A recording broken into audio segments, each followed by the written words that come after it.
Glory to God the Father and Son Yeshua Mashiach. 2 Samuel chapter 10. The Insult of Ammon. Sometime later, when the king of the people of Ammon died, his son Hanun became king in his place. David said, I will show grace to Hanun the son of Nachash, as his father showed grace to me. So David sent his servants to pass him a message of comfort concerning his father. David's servants entered the territory of the people of Ammon. But the leaders of the people of Ammon said to Hanun their lord, Do you really think David is honoring your father by sending people to comfort you? Hasn't David actually sent his servants to you in order to look the city over, reconnoiter it and overthrow it? So Hanun took David's servants, shaved off half their beards, cut off their clothes halfway up, at their buttocks, and then sent them away. On hearing how they had been treated, David sent a delegation to meet them, because the men had been deeply humiliated. The king said, Stay in Jericho until your beards have grown back, and then return. Ammon is smitten. Aware that they were utterly abhorrent to David, the people of Ammon sent and hired 20,000 Aram foot soldiers from Beit Rechoth and Zovah, the king of Maachah with 1,000 men, and 12,000 soldiers from Tob. When David heard of it, he sent Joab with his entire army of trained soldiers. The army of Ammon came out and went into battle formation at the entrance to the city gate. The men of Aram from Zovah and Rechoth and the men of Tob and Maachah were by themselves in the open countryside. When Joab saw that he would be fighting on two fronts, ahead and behind, he chose the best troops of Israel to deploy against Aram. While the rest of the army he put under the command of Avishai his brother to deploy against the army of Ammon. He said, If Aram is too strong for me, you help me. But if the army of Ammon is too strong for you, then I will come and help you. Take courage, and let's be strong for the sake of our people and the cities of our God. May Adonai do what seems good to him. So Joab and the people with him went to battle Aram, and they fled before him. When the people of Ammon saw that Aram had fled, they likewise fled before Avishai and retreated into the city. Joab returned from the people of Ammon and went to Jerusalem. Syria is smitten. When Aram saw that Israel had gotten the better of them, they gathered themselves together. Hadadezer sent and brought out the people of Aram who lived beyond the Euphrates River. They came to Halam with Shobach the commander of Hadadezer's army at their head. It was reported to David. So he gathered all Israel together, crossed the Jordan and came to Halam. Aram deployed themselves against David and fought him. But Aram fled before Israel. David killed 700 chariot drivers and 40,000 horsemen from Aram, and he struck Shobach the commander of their army, so that he died there.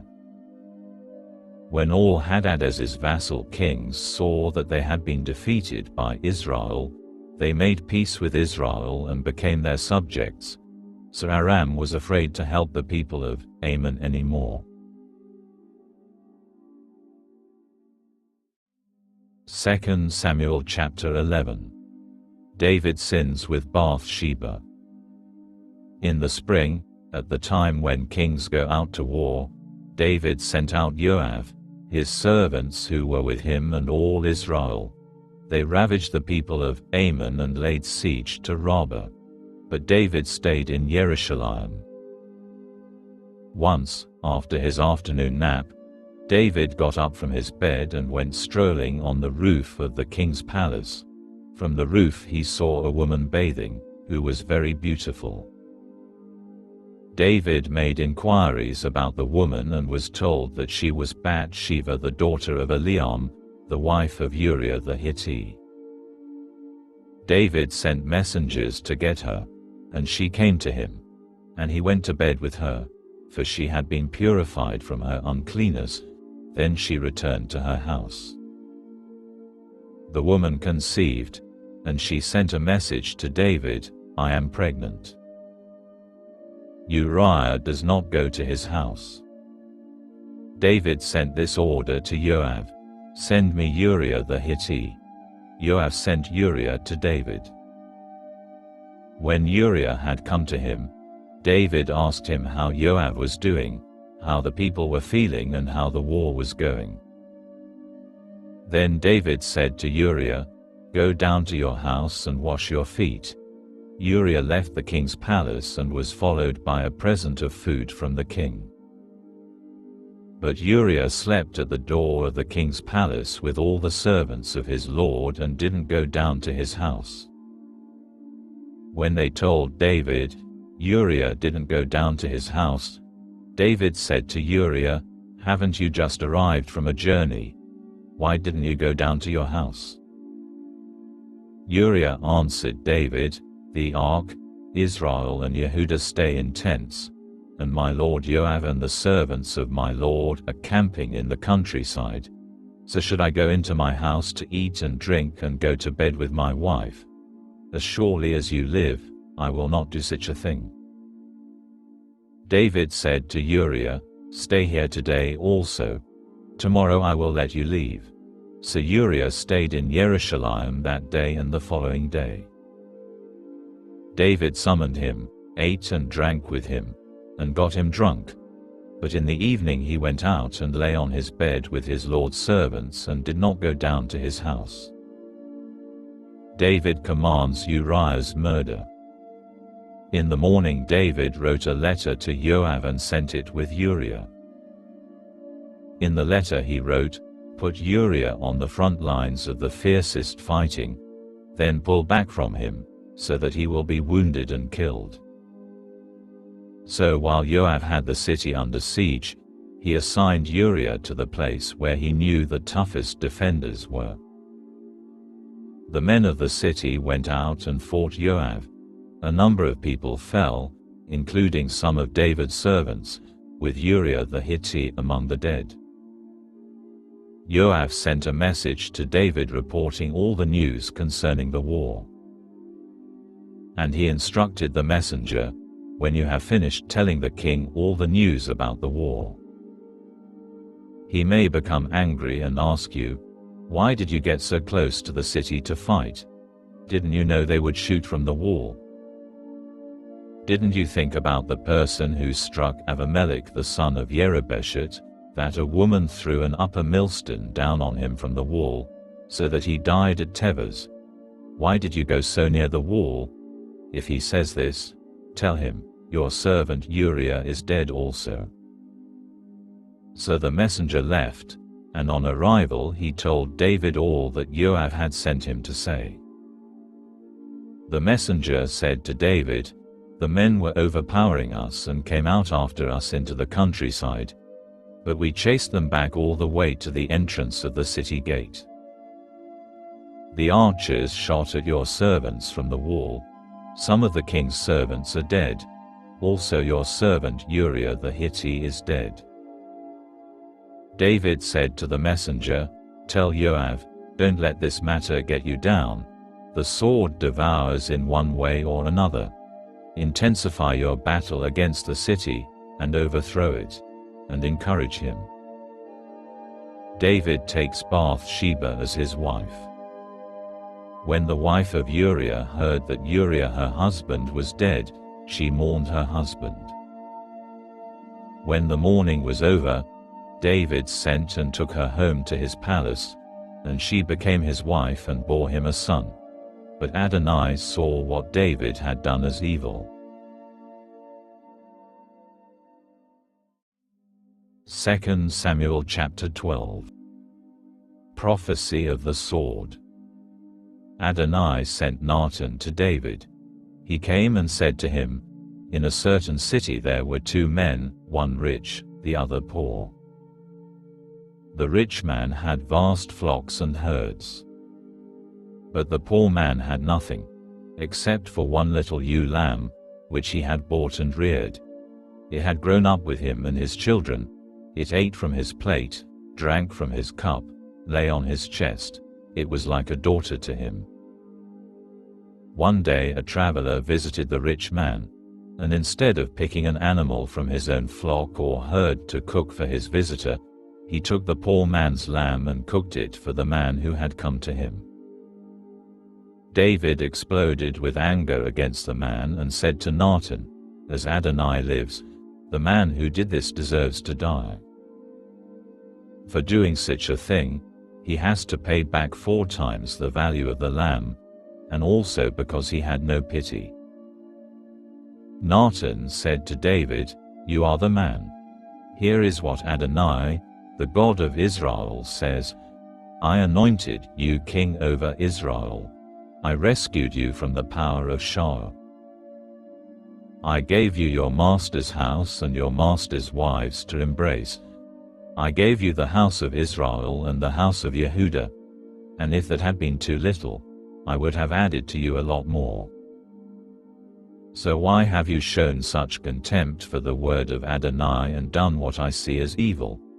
You murdered Uriah the Hittite with the sword and taken his wife as your own wife. You put him to death with the sword of the people of Ammon.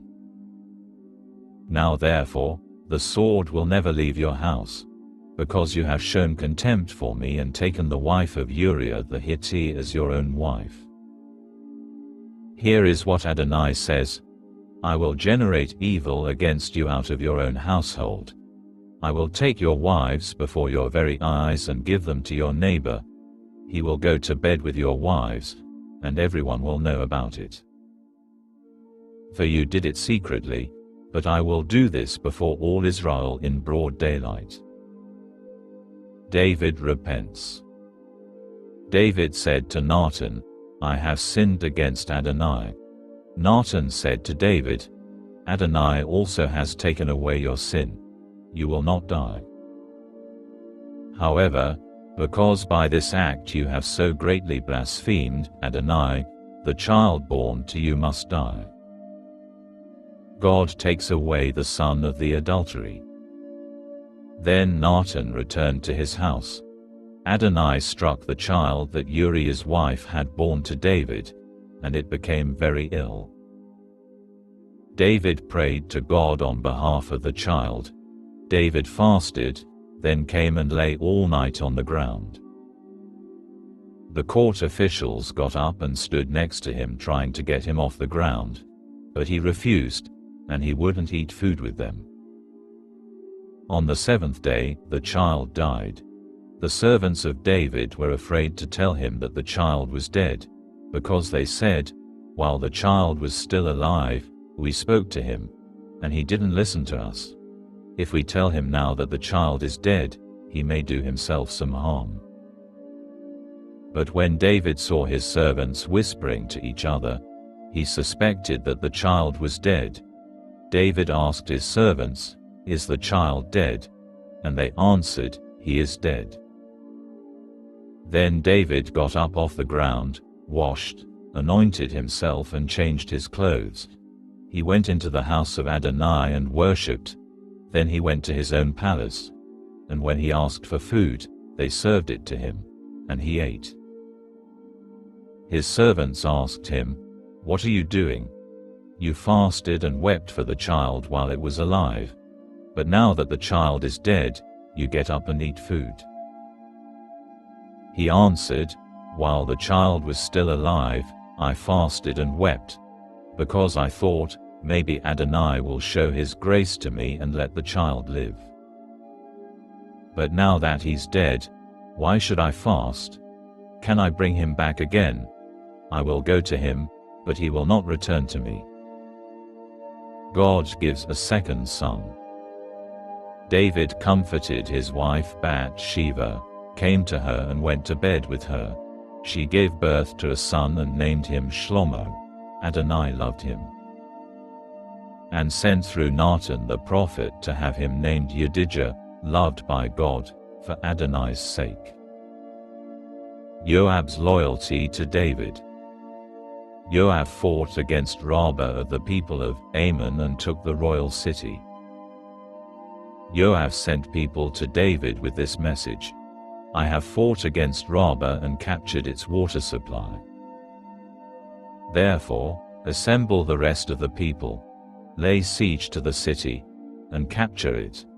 Otherwise, I will capture the city, and it will be named after me. David assembled all the people, went to Rabbah, fought against it and captured it. He took the crown off Malcolm's head. It weighed 66 pounds, with its gold and precious stones, and it was placed on David's head. He carried off great quantities of spoil from the city. In addition, he expelled the people who were in it and set them to work with saws, iron harrows and iron axes, or had them cross over to work in the brick factory. This is what he did to all the cities of the people of Ammon. Then David and all the people returned to Jerusalem,